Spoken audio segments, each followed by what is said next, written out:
scientists and doctors are figuring out how important that is, not just for how you digest things, but for your mental health, for your joint health, for your weight, for so many things, for inflammatory conditions. So in this part, we will continue the journey of fiber through the small and large intestine.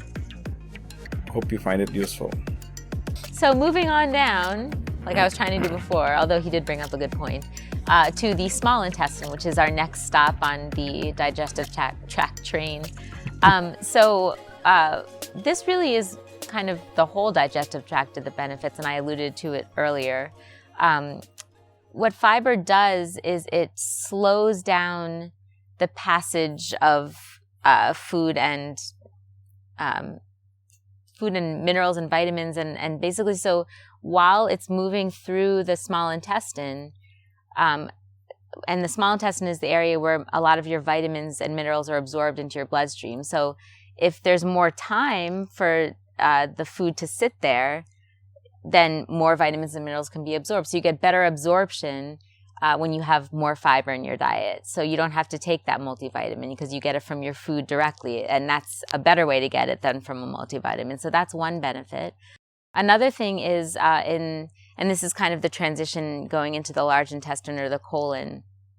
And I guess Ajoy this is one of his favorite topics. So he'll talk where you're going with that. more about this. But the fiber is like a breeding ground or a fertilizer for the good bacteria in your stomach. We call it a prebiotic. So it's the precursor to good bacteria and other things. And one of those, and Ajoy is better at this, I tend to ramble. So basically, your body learns how to produce essential fatty acids that are super important for many things, but also for weight loss. And we just finished recording another podcast on weight loss. So this ties into why fiber is great for weight loss. So Ajoy, do you want to take on the fatty acid train? Yeah. So fatty acid train. So this, think of this prebiotic as a lattice work or a fence or a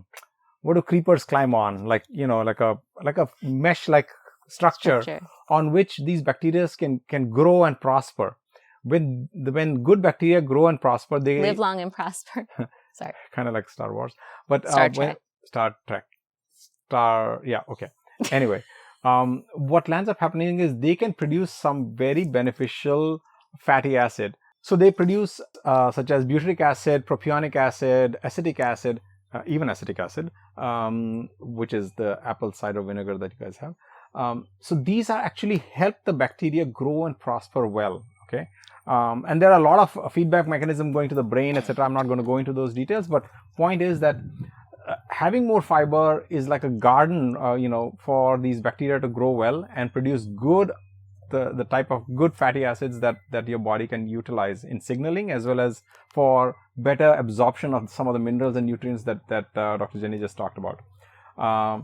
And did you talk about the physical mechanism of what I forgot? Did you say? No, I didn't. Okay, well maybe I should. Maybe you should. So when we think of fiber, we picture a broom going through the intestinal tract or a jhadu going through the intestinal tract. Basically, what it does, think of it as the fibers of the broom capturing fat that you've just taken in through your mouth. So instead of letting that fat stay there and get absorbed into the walls of the intestines, it carries it out with it and you eliminate it. So it just cleans out all that nasty stuff, fat, chemicals, other additives that might be in your food included, and takes it out because your body doesn't need that anyway, right? It just comes out into the toilet bowl. So that's one huge benefit and probably one of the biggest benefits of having more fiber in your diet. Also, moving while we're in the colon. By the way, she just revealed the last part that we were going to say in the last part. That does not mean that there are no other secret treasures buried further along. Within this podcast. Yeah, because there are 2-3 other things I want to mention I think they're very important. Go ahead. Okay. I can't wait to hear them. Also, since Ajoy talked about prebiotics and good bacteria, happy bacteria, yes, they produce these fatty acids that are very, very important. But also having a happy gut and happy bacteria. Again, we probably could do a whole episode or several episodes on the importance of good gut bacteria. That gut bacteria, right proportions, I guess is what I'm saying, is very much, scientists and doctors are figuring out how important that is, not just for how you digest things, but for your mental health, for your joint health, for your weight, for so many things, for inflammatory conditions, the gut microbiome. Can I talk about a story in this Of course you can talk about a story in that one. So there's this thing called, I may have mentioned it in other past episodes, or not podcast, but somewhere else. There was a lady who, it was published in a medical journal, that's why I know about it, because that's all I read. That's not true. So there was this lady who had a major issue with her gut, and unfortunately the surgeons had to resect quite a bit of her gut out, and she was having a major problem with it. So, and she didn't have, all the gut bacteria that she had was lost. What they did was, she was one of the twins. So they took her twins gut content, which basically is like, they washed her the insides of her twin, and added that back to her gut, and it's called basically fecal transfer, which is basically like some part of her stool washed and transferred in. And guess what happened? The other twin was overweight. This lady picked up that weight issue. So gut is so important. The twin that the stool transplant came from was overweight. Yeah. So the stool transplant where it came from was overweight, and this lady was never overweight, and now she started becoming overweight. So that shows you the importance of gut bacteria in regulating your weight. So please pay attention to your gut bacteria. They're very important. It's like a lawn that we are sitting on right now. For those who are watching the trailer will see. When you have a nicely cropped lawn, it's very difficult for weeds to grow. And think of weeds as the pathogens. You cannot have pathogens growing in pathogens are bad bacteria. Pathogens are bad bacteria.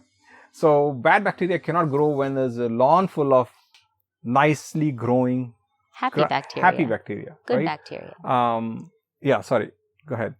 No, I was just going to say, I mean, it sounds silly, but it's a good way to remember good and bad bacteria. Maybe you've heard of C. diff, or Clostridium difficile infection. Basically, when you take too many antibiotics, it kills all your good bacteria, and then the bad bacteria can take over. So that's an unhappy lawn full of weeds. And Clostridium difficile, if you have heard of or know anyone that's suffered from it, is a terrible disease. So you really want those good bacteria to be happy and thriving in there in the appropriate numbers and proportions, which comes from eating a lot of fiber and prebiotics. There was a study done in Australia where they were looking at how bacteria can help. How fiber can help, and they started looking at grain. So people who are eating like wheat and barley and so on and so forth, they somehow managed to take electron microscopy pictures of the grain inside the gut of a person as it's being digested by the good bacteria. And you could see that it's actually helping the good bacteria grow on it and dwell on it and produce all the kind of things that we just talked about. So it's an amazing scaffold. That's the word I was looking for. Scaffold for allowing these bacteria to grow. And I know we're harping on the large intestine, but one final thing I want to say is that recently, even more so recently, there have been several scientific studies. Sorry, I know I'm encroaching on your territory here. That prove that a high fiber diet, especially high fiber from fruits and vegetables, grains and legumes, is associated with a significantly lower risk of colon cancer. Other cancers too, but particularly colon cancer. And if you think about our broom analogy, it's taking out all the bad stuff, right? So hopefully taking out some of the cancer precursors, the polyps, that sort of thing. And this leads us into talking about transition time. So transition time is the time that a food particle takes. Now, transition time in terms of our gut, of course. The transition time is the time that a food particle takes to go from our mouth to out of the door, out of our butt. And the longer the transition time, especially in the large intestine, is directly correlated with colon cancer. especially in meat eaters. So, the lesser time the amount of meat that you've eaten stays in your gut, the better off you are. And how can you lessen the time? By eating more fiber. And if you eat more fiber, you'll probably land up eating less meat. But the point is that, the transition time is very important to get rid of the stuff. Okay, so that's as far as the cancer.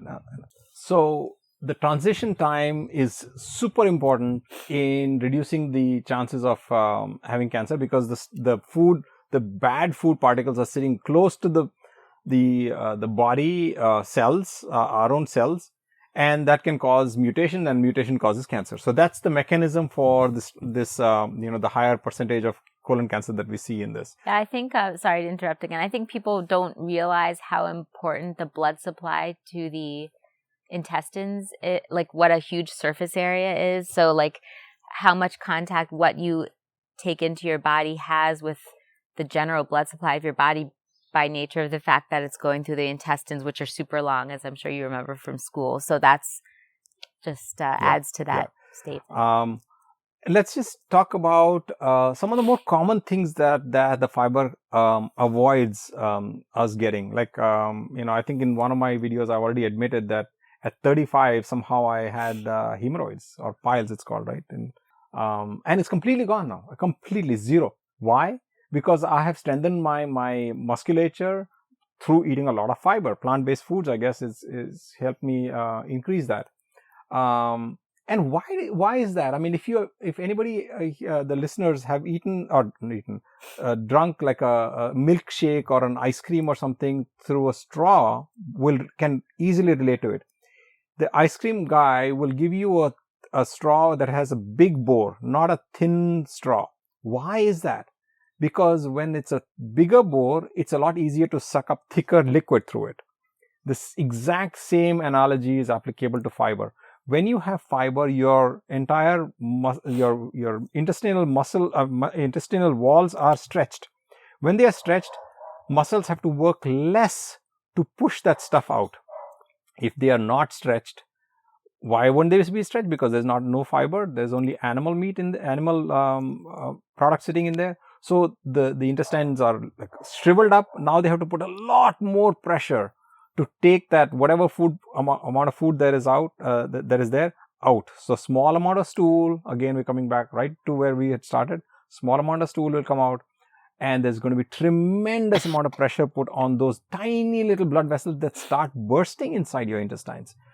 So when there is so much pressure, you can get fissures, which are like little cuts in the skin, or fistulas, which are actually looped, right? I mean, so basically, it's a pathway between two things that should not be connected. Yeah. So fistulas are so it can actually connect one part of the intestine to another part of the intestine, because there's so much pressure in the intestine, and that's a bad thing that needs to be, either surgically fixed or it's, I guess, medically kind of, I don't know how you guys fix it.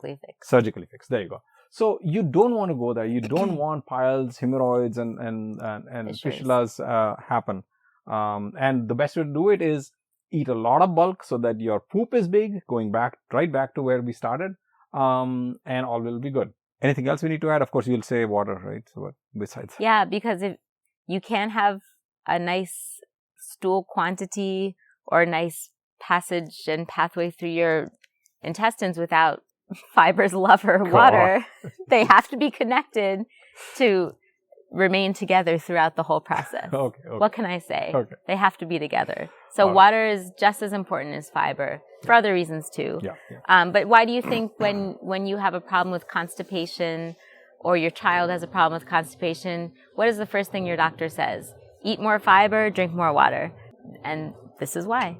Yep. So I think we've gone through the track fairly fast. There are other details that we skipped because they're less important than this.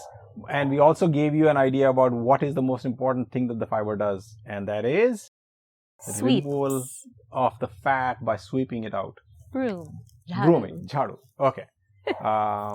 So on that note, I think we'll conclude this podcast, and hope you listen in on some of the other ones, where we'll bring in further details about this, right? And hopefully we've piqued your interest on some of the items that we mentioned today. Yeah.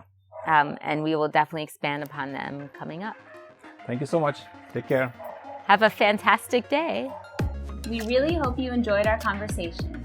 Can you think about one thing or an idea that you can start to introduce into your own life that will help make your life healthier and less stressful? If you enjoyed today's episode, we'd really appreciate it if you can take a few seconds to share the podcast with your friends and family. Thank you so much for listening. And always remember, your health is literally in your own hands. Making lifestyle changes is not an easy task, but we promise you will be aptly rewarded with a long, healthy, and disease-free life.